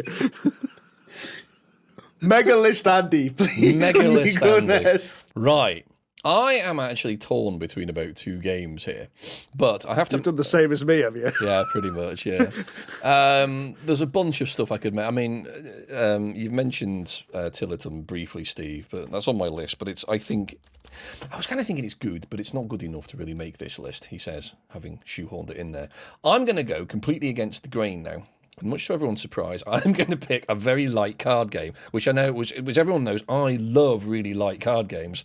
So I've got a horrible cough Can there. you put some dice in there? Then you're really, that's your best. Favorite I am game, going to isn't it? pick the Sabatour. Wow. I know, you Wow. weren't expecting that, were you? No, you weren't. I mean, on this list, I've got Twilight Imperium 4, I've got Endless Winter Paleo Americans, we've got Perseverance, Castaway Chronicle, but no, I've had a lot more fun with Sabatour. The mining with the dwarves Yes, and the gold. mining with dwarves. It's 2004's yeah, seriously. It's the first time I've played it. This was this year, and I have absolutely loved it every single time. Now, it's possible the people I've been playing it with, but it's just been an absolute riot. It's a really straightforward game. For those of you who've never heard of it, I mean, it's probably everybody apart from me has heard of it at this point. No, tell me. I mean, to me, Right.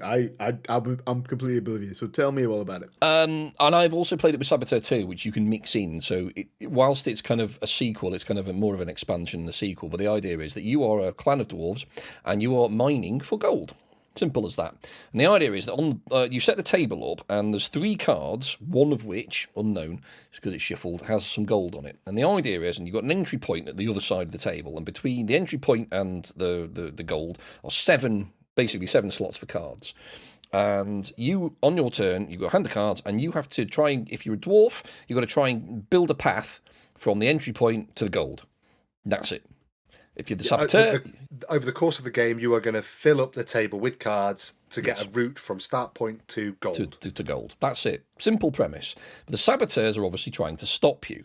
And in the game, you can play cards in front of other people to stop them being able to put stuff onto the map. You can actually change identities. I think that's in the Saboteur 2. You can, of course, you can change your cards if you've got a handful of dross. And of course, it's like one of these sort of hidden traitor games where you've got to try and be subtle about your treacherousness if you're a saboteur, but in the sequel, which I strongly recommend people get because it adds a lot more chaos more than anything else. It adds 2 different clans of dwarves. You can be blue clan or green clan, and then there's the gaffer who scores because he controls both clans. So even if one clan wins, he still gets some stuff out of it because he's the boss. There's the profiteer who's basically an accountant, so they always take a bit of a cut as well, slightly less than the winning team. But you can put doors and things in onto the map, wear one colour of team through. But of course, there's saboteurs. There's also geologists who don't give a shit about the gold, but they're more interested in the crystals you can put down on the map. It doesn't matter where they go. You can put different entry levels in. You can just block passages off. You can put in a rockfall, so it basically just completely destroys a path. You just take a card off the map, at which point everyone goes, "Aha, saboteur!" and just blocks you from the rest of the game. But it's just led to so much finger pointing and accusations, and it's almost the opposite of a lot of hidden traitor games, because a lot of those where everyone's like keeping their cards to the chest and everyone's being sort of quiet and sneaky, especially like things like Battlestar, where everyone doesn't really say anything, so lest they give the game away. In my experience of Saboteur, it is the opposite. I mean, there's accusations flowing wild, there's people throwing cards around, and it's just been ace. I've really enjoyed it. I mean, I really like hidden traitor games anyway, but the simplicity and fun of Saboteur has just been a fantastically perfect combination for me. And for the sake of a tenner, it's a fantastic little game. So is this another one? Don't buy Scout, buy Saboteur? Yes, very much so. In fact, for the price of Scout, you can buy Saboteur and Saboteur 2. That's value for money, mate. I haven't played Saboteur in years, but I've got a copy. I'm thinking I might have to dust it off because I'm now feeling kind of a bit more enthused to give it another go again. But wow, that was a real Saboteur. That was a real surprise, Andy, looking at your list. Real surprise. Yeah, you see. Not all card games are shit. Right, last pick then. Andy, who's going? Ooh, you're Steve. Well, I picked you last time, so I'm going to have to pick Steve. Right. Oh, you bugger. Right, I'm torn. I'm torn here because... Are you Natalie Imbruglia, are you? I'm He's really not. He's really fucking not. Sorry to disappoint chaps. Good Lord, no, that's the opposite effect. Good grief. I've got two games which I know are brilliant, but I've not played enough. And it's like, I feel as if I should really play these more before I say that this is the best game of the year. But at the same time, I am desperate to get both of these games to the table, and I really can't decide which is deserving of the honour. So to tell you what they are Oathsworn Into the Deepwood and Perseverance Castaway Chronicles. So very briefly, Perseverance is a dice placement game in which you are protecting the colony from rampaging dinosaurs while also trying to gain control and influence the colony. Or at least that's one half of the game, because the interesting thing about Perseverance is it's actually 2 Euro games in the same box using the same components, and I haven't got a chance to play the second one. So I've only played 50% of Perseverance. So I've just argued with myself that I can't pick that as game of the year, because if the second game is a complete stinker, then it does completely ruin my choice. I suspect the chances are low. I think chances are low, but I think from a position of authority. So the other game is Oathsworn. It is a fantastic... I can't call it a little game because it is in 3 boxes, each the size of Gloomhaven, which gives you an idea of how much room this game takes up. It's insane. It is insane. This is a game in which you take on the role of the Oathsworn, which is a party of mercenaries, and you're making your way to a city where you originally start off investigating murders in the city. And I won't go any much beyond that because everything beyond that is a spoiler. And the first half of the game is like a choose-your-own-adventure style game with a board of locations, which is a city map. So you go to various locations. You'll do a very, very simple choose-your-own-adventure style thing. You might have a simple dialogue choice, or you might have a simple skill test to do. These will lead you eventually to a combat encounter, in which case you pull out the giant map and the ridiculous-sized minis.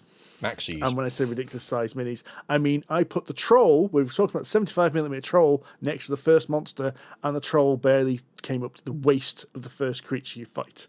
That gives you an idea of how huge these miniatures are. What's really the combat system, which is the real core of the game, is really well developed. There's lots of interesting choices. You've got a deck of cards in your hand which represent your attacks and actions you can take, but they go in various spaces of your player board depending on their action speed. And when they go there, they move all the other cards which are in that spot down one. So you have to think carefully about which actions you use, not just for the effect, but because you want to cascade cards down to get them back into your hand whenever possible. So there can become points where your options are limited because you've not been playing cards in the right place. The actual combat mechanic itself can be either card or dice based, and is push your luck. So, for instance, the first level, you will have one yellow dice or one yellow card, which is tier 2 available, and as many tier 1 dice or cards as you want. But if you roll or pick 2 blanks, you've missed. The dice and cards also explode, so on certain results, you'll draw more dice, you draw more cards, or roll more dice. The beauty here is that if you are someone who likes rolling the little plastic luck cubes, then you'll have fun throwing them across the board. Whereas if you're more of a Eurogamer, you know how many cards are in the deck, so you can have a good idea of, well, we drew 2 blanks earlier, we should be lucky here, let's spam this one and do a heavier attack. It's also quite interestingly balanced. If you do die, when this is the major rule me and Andy got wrong, you have mercenaries that come up which basically keep going, and you keep going until all your mercenaries die. Lots of characters. I think there's 8 characters to begin with, and there's more. There's some which are supposed to be unlocked, varying complexity. So it does say that these are 3 simple ones, 3 medium. I think there might be 12 in the end. That sounds about right. Yeah, there's a lot of them. And 2, as I said, 2 Gloomhaven-sized boxes of miniatures, which are the adversaries, and they're all in sealed boxes, so that when you want to come to them, you'll say, open box A, you'll open box A and get this ridiculous miniature out and put it on the board.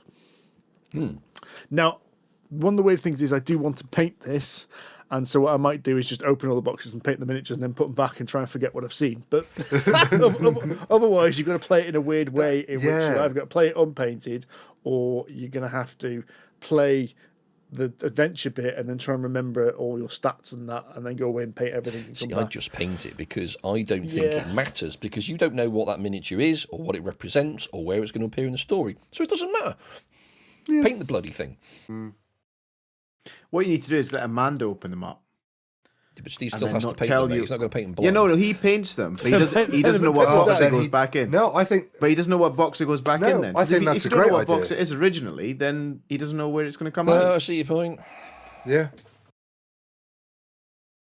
Yes, so that way, when it says to open, box F, you go to box F and you have no idea what came out of that. You've seen all the models, but you don't know what's in box F.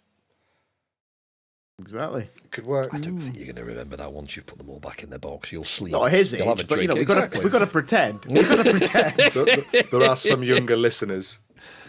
I have to admit, I mean, Steve and I played this 2 weeks ago, something like that. And I really liked the sort of the cooldown mechanic of playing a really powerful card, and you've got to play another powerful card to take its spot, so it cools down a bit, and you've got to kind of bump it around the track, around your player board. That's a really, really clever mechanic. So you can't have all of your powerful attacks all at once. You've kind of got to play one of them before you can play the next one, and you've got to play a few more before you can get the really powerful one back again. Very, very clever.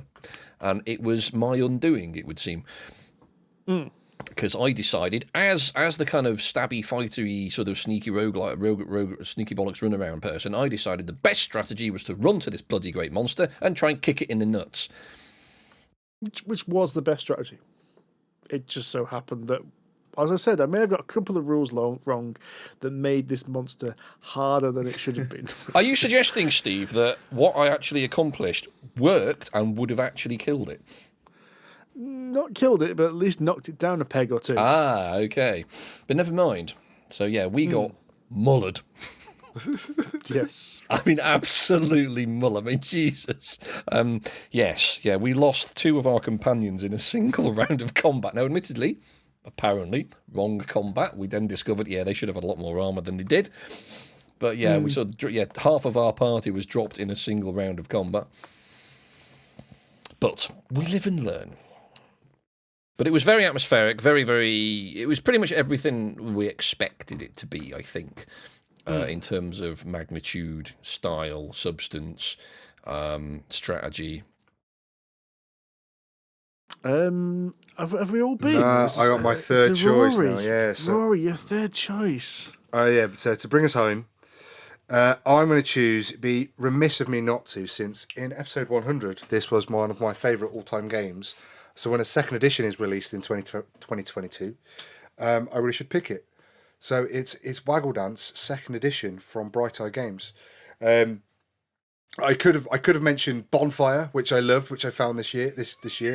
I could have mentioned Brass, which I played this year, and Nantinarkin, which I played this year, and fell in love with all of those games instantly, and have sought to own them all after just one play because they really got under my skin. But Waggle Dance, I'm so glad it got a second edition. The first publisher went out of business. Grubbling Games. So the second edition comes, it's got all new artwork, it's got all new pieces. The pieces are all kind of, they're different shapes, they're all different colours. They've streamlined some of the rules a little bit, but this is a dice placement game where you are... you act as a hive of bees. You roll your dice and you place your number 1 die on any one of the 1 spots available across all of these cards. So that could be increase your hive, hatch an egg, get an egg, go get some pollen, get a queen card, and you take it in turns in all of these actions to place your dice over these cards, and it's a majority wins. So when you're collecting pollen, which is the main thing, it's whoever has the most amount of bees or dice on that card of that colour will collect all that nectar. It then has to come into your hive where you have to make sure you've got space for it on these little hexagons so that you can turn it into honey, which you need a pair of dice, and then you flip your tile over, and once you've got a certain amount of tiles in the right flipped over, you end and win the game. I think it's a massively underrated game. The second edition is bright, it's colourful, it comes in a nice small box, and they've added the kind of the mini expansion or the optional bit you can play as an extra, which adds threats to this game, which adds a really nasty bit of player interaction in this game. I get to set the tone. A spider is going to come into our hives and is going to eat some of our nectar that we leave lying around unless we collectively fight it off. I choose to put down a number 2 dice, which means everybody else that's playing has to use their number 2s, or we all suffer the penalties. And these threats just keep adding to and adding to and adding to every single round. I know, Andy, you've played the first edition and you seem to enjoy it. I don't think Sid or Steve, you've played these. No, not played it. It's a really just good game. Again, it's not one of those big overblown Euros. You can play it in an hour and a half for 4 players. Doesn't have a terribly big teach, and it all makes sense as well. You need nectar to get honey, you need an egg, you need to care for that egg to hatch it to get a new dice. Everything kind of makes a little bit of thematic sense, and it has this interesting, you do everything in order. So at night time if you have nighttime and you activate all of the worker kind of placement cards in a particular order to kind of kick off your little engine that you've built. It's a fantastic game, and it's well worth having a look if you haven't already. Yes, I've only played the first edition, but yeah, it was a good game. I really enjoyed it. Again, a little bit of programming, so it's entirely possible and common to stuff it up and go, bollocks, I haven't got the right thing in the right order because that kicks off after the thing I want it. God damn it. It is. It's simple, clever, and there's a bit of brain burn in it. So yeah, I can definitely get on board with the idea. It's a good game. As I say, I've not played the second edition, but no, I did enjoy the first.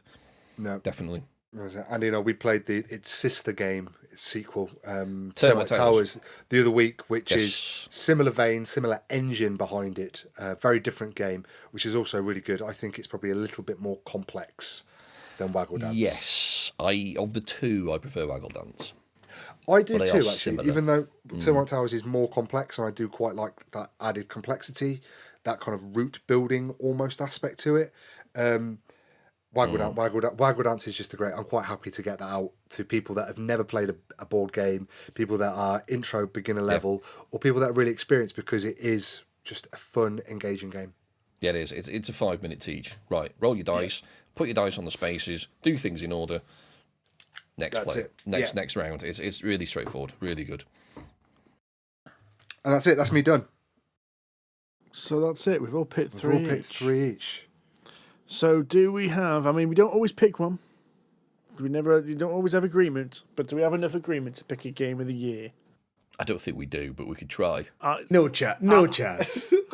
I have a strong contender, and I'd like to put forward a Acropolis. I would second that. I would back that.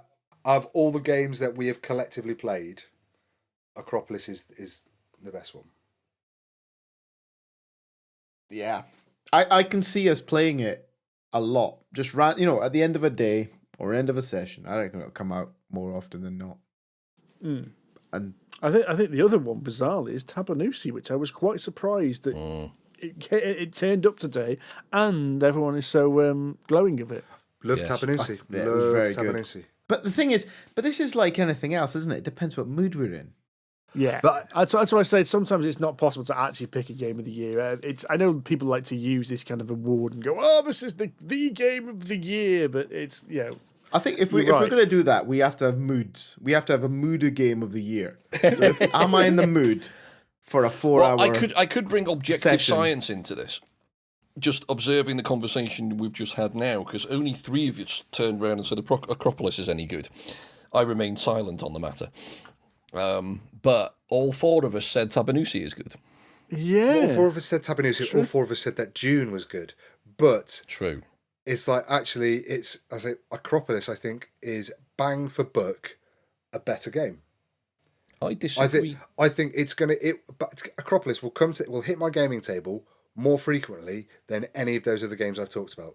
That doesn't mean it's better, it just means it's more accessible and shorter. But it's accessible, it's shorter, and I want to play it, though. Of the 12 games we've talked about, the one game we've said, right, let's play a game right now, lads. Which one of these games, which one of these 12 games do you want to play right now? I can't think of many situations where I'd say not Akropolis. I think Sid's got it. I think it's almost like a lighter game of the year is Akropolis, and a heavy game of the year is Tabbanusi. I will go with that. We need to get new awards printed now, Steve. I think we're going to have new labels. We do. You need to take the trophy back. The only issue I've got with Akropolis is I think it suffers the problem I have with a lot of light games, is that I think I'm starting to get the feeling that I've seen all of it now. Well, yeah, you're going to on all light games. Though. I think that's why Sid's got the point. It's you can't really compare Akropolis and Tabbanusi. I absolutely agree. It's apples and oranges. I'm happy to have the two separate ones. So yes. Right, 2 awards then. All right, fine. Do we need like a fancy name for him as well? You're like the Spiel des Jahres as the Kenner Spiel and the Kender Spiel. Do we need No, just A and B.